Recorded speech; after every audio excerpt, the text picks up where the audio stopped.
We're going to walk over, if we can, to the national desk because there's some breaking information coming in about this story with Brooke Bennett. She's the 12-year-old from Vermont who went missing yesterday, is still missing today. There's a search going on at a lake in Vermont, and now we've got new information. Tim, what do you know? Yeah, we're still keeping an eye and staying on the phones about the search in Sunset Lake. They can't really tell us anything new about that. Yeah. What we've been doing now is working on this MySpace page. Police not releasing a lot of information.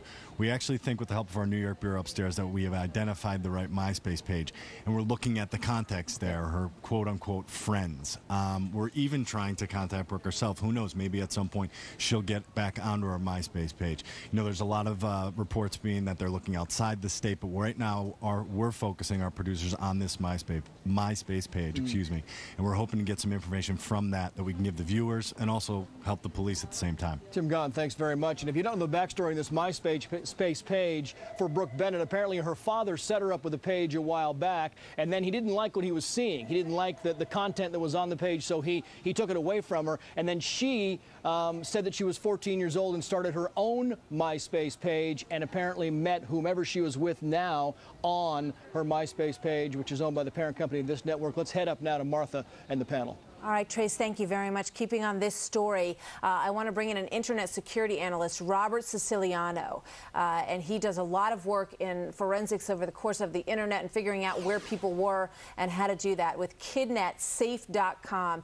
And he joins me now. Robert, this story is really every parent's nightmare, I can honestly say, as the mother of a 12-year-old daughter, is the same age as this girl. You're supposed to be 14 to get on this site, right? Yeah, but the anonymity of the web makes it possible for just about anybody, including even a sex offender, to sign up and get a MySpace or a Facebook or any type of social networking page. Is there any way for parents to know for sure whether or not their kid's on this, even if they're telling them that they're not? You know, the days of telling your kids not to talk to strangers is completely over. That was never a good way to educate them on personal security. And what you should be doing right now is installing monitoring software on that child's computer and monitor every single thing they do. Every keystroke typed, every username and password, every website visited, every chat logged. You monitor what they do online via software that you install so you know exactly what they're doing, where they are, and who they're talking to. And that kind of software is available at any place that you would buy software? If you go online and you search monitoring software, there's there's many companies that offer it, and I absolutely positively recommend every single parent install it yesterday. Yeah, I think you're absolutely right about that. Now let's talk about this case for a minute, Robert. What can they do to figure out exactly where she was, who she was interacting with, and where these people live, if possible, how to find them? Well, if they have access to her MySpace account, which apparently they do, Fox does, law enforcement should, they can subpoena MySpace, and MySpace can get right into the chat logs.